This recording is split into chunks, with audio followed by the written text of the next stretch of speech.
আসসালামু আলাইকুম প্রিয় দর্শক, আশা করি সবাই ভালো আছেন। আমরা আল্লাহর রহমতে আপনাদের সকলের দোয়ায় ভালো আছি, পরিবার সবাইকে নিয়ে। আর আজকে আপনাদের সামনে হাজির হয়েছি একটি পিৎজা রেসিপি নিয়ে।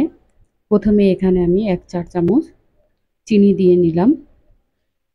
তার ভিতরে আমি হালকা কুসুম গরম পানি দিয়ে নিচ্ছি 1 কাপ, দিয়ে একটু মিশিয়ে নিব। চিনিটা মিশানো হয়ে গেলে এবার এর ভিতরে আমি ইস্ট দিব। আর এখানে আমি 1 চা চামচ ইস্ট ব্যবহার করেছি। এবার ইস্টগুলোকে একটু ভালোভাবে নেড়েচেড়ে মিশিয়ে নিব। ভালোভাবে নেড়েচেড়ে মিশাতে হবে। আর পানিটি হালকা কুসুম গরম হতে হবে, যাতে হাতে ধরা যায় এরকম গরম। এবার আমি এটাকে একটা সাইড করে রেখে দিচ্ছি। এবার এখানে আমি একটি মিক্সিং বল নিয়ে নিচ্ছি।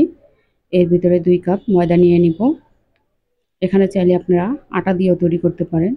একদম রেস্টুরেন্ট স্টাইলে আমি আজকে পিৎজাটি সহজভাবে আপনাদের দেখিয়ে দিচ্ছি। আপনারা ঘরে বসে এভাবে পিৎজা বানিয়ে খেতে পারবেন। আমি এখানে স্বাদ মতো লবণ আর রেগুলার রান্না তেল দিয়ে নিচ্ছি 3 টেবিল চামচ। আর 2 কাপ ময়দার জন্য আপনারা 1/4 চামচ ইস্ট ব্যবহার করবেন। এর বেশি পরিমাণ ব্যবহার করলে ইস্টের গন্ধ করবে।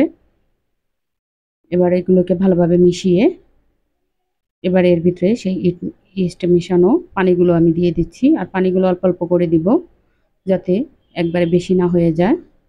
অল্প অল্প করে দিয়ে এখানে নরম সফট একটি ডো বানিয়ে নিব। দেখতে পাচ্ছেন আমি অল্প অল্প করে দিয়ে বাস এভাবে মথে নিচ্ছি। এবার আমার আটাটি মথানো হয়ে গেছে। আমি এবার রেস্টে রেখে দিব 1 ঘন্টার জন্য। এটি ঢাকনা দিয়ে ঢেকে এবার আমি কিমা করার জন্য চলে গেলাম। এখানে আমি পেঁয়াজ কুচি আর কাঁচামরিচ কুচি দিয়ে নিচ্ছি সামান্য পরিমাণ তেল দিয়ে। আর একটু ঝাল ঝাল হলেই ভালো লাগে, তাই একটু কাঁচামরিচের পরিমাণটা একটু বেশি দিয়েছি। এখানে আমি 1.5 চামচ আদা রসুন বাটা দিয়ে নিলাম। এবার এগুলোকে ভালোভাবে একটু নেড়েচেড়ে ভেজে নিব। আর এখানে আমি কিমা করার জন্য গরুর মাংস ব্যবহার করেছি। গরুর মাংসে আমি এখানে 500 গ্রামের মতো নিয়েছি।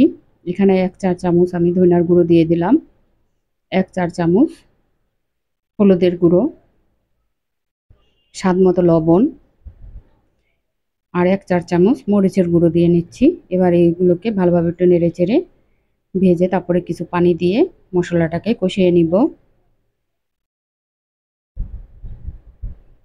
মশলাটাকে এভাবে নেড়েচেড়ে একটু কষিয়ে নিব। আর এখানে আমি আধা 4 চামচ গরম মশলার গুঁড়ো দিয়ে দিলাম।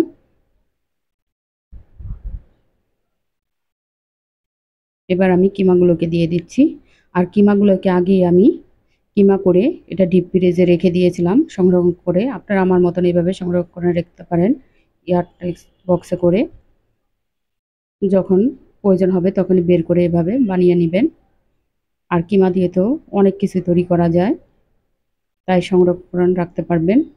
আমি এখানে সামান্য পরিমাণ মাংসটা ভালোভাবে কষিয়ে নিয়েছি ভাজা ভাজা করে। তারপরে আধা কাপ পানি দিয়ে নিলাম এবার মাংসটি সিদ্ধ করার জন্য।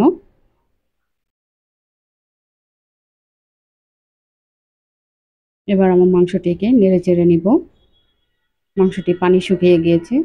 এবার এর ভিতরে আমি 2 টেবিল চামচ সয়া সস দিয়ে দিলাম, আধা 4 চামচ জিরে গুঁড়ো, আধা 4 চামচ এখানে আমি চাট মশলা ব্যবহার করেছি। এবার কিমাগুলোকে ভালোভাবে নেড়েচেড়ে একটু ভেজে নিব।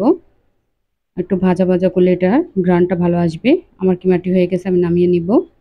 আর এই যে আমার ডোটি এখানে ফুলে গিয়েছে। এবার আমি একটু মুথে নিচ্ছি। মুথে তারপরে এখানে আমি 2 ভাগে ভাগ করে নিব। আমি এখানে 2টো পিৎজা বানাবো 2 কাপ ময়দায়। এখানে আমি আরেকটু এই ডোটা ছোট হয়ে গেছিলো, আরেকটু নিয়েছি। আর এখানে যেটা ভিতরে আমি পিৎজাটি বানাবো সেই পাত্রে আমি একটু তেল ব্রাশ করে নিয়েছি। এবার এইভাবে হাতে দিয়ে টেনে টেনে এভাবে ছত্রিয়ে বাস সাইড দিয়ে একটু উঁচু করে দিব। পিৎজা শেপ দিয়ে নিচ্ছি। বাস হয়ে গেছে। এখানে আমি একটি কাঁটা চামচের সাহায্যে এটাকে ছিদ্র করে নিব। এভাবে ঘুরিয়ে ঘুরিয়ে বাস কাঁটা চামচ দিয়ে চারোপাশে ছিদ্র করে নিতে হবে। আর এই রেসিপিটি যদি আপনাদের ভালো লাগে লাইক শেয়ার এবং সাবস্ক্রাইব করে দিবেন। আর কিভাবে একটি সহজ রেসিপি করা যায় আমি সবসময় সেই চেষ্টাই করি। বাস আমার ছিদ্র করা হয়ে গেছে। এখানে আমি মেয়োনিজ দিয়ে নিচ্ছি। এখানে আমি 2 টেবিল চামচ মেয়োনিজ নিয়েছি আর 2 টেবিল চামচ টমেটো সস নিয়েছি। এবারে দুটোকে ভালোভাবে মিশিয়ে চারপাশে ঘুরিয়ে ছড়িয়ে ছিটিয়ে লাগিয়ে দিব এবং চারপাশে ভালোভাবে এটাকে লাগিয়ে নিতে হবে। মেয়োনিজ আর টমেটো সস দেখতে পাচ্ছেন আমি চারপাশে ঘুরিয়ে লাগিয়ে নিয়েছি। এবার এর ভিতরে আমি মাংসের কিমাগুলো দিয়ে দিচ্ছি। মাংসের কিমাগুলোকে একইভাবে ছড়িয়ে দিতে হবে। আর আমার বাচ্চারা ক্যাপসিকাম পছন্দ করে না, তাই আমি এখানে ক্যাপসিকাম দিইনি। আর এখানে চিজ নিয়েছি, চিজগুলোকে আমি চারপাশে ছড়িয়ে দিব। আমি ক্যাপসিকাম ব্যবহার করিনি, আপনারা এখানে ক্যাপসিকাম অন্যান্য সবজি ব্যবহার করতে পারেন। আমি বাস একটু দেখা সৌন্দর্যের জন্য কয়েক টুকরো গাজর দিয়ে দিচ্ছি।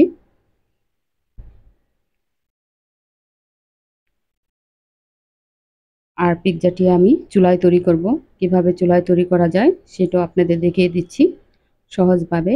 এখানে চুলায় আগে আমি একটি পাত্র বসিয়ে তার ভিতরে একটি স্ট্যান্ড বসিয়ে গরম করে নিয়েছি। তার ভিতরে পিৎজাটি দিয়ে দিলাম। এখানে আমার এই ঢাকনাটি দিয়ে পরবর্তীতে হয় নাই, আমি একটি সিলভারের ঢাকনা দিয়ে ঢেকে দিয়েছি।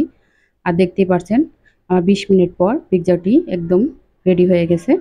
এখন নামিয়ে নিব। দেখতে পাচ্ছেন রেস্টুরেন্টের স্টাইলে পিৎজাটি তৈরি হয়ে গেছে। আপনারাও চাইলে ঘরে বসে এরকম পিৎজা বানিয়ে সবাইকে চমকিয়ে দিতে পারেন। এখন আমি আপনাদের কেটে দেখাচ্ছি।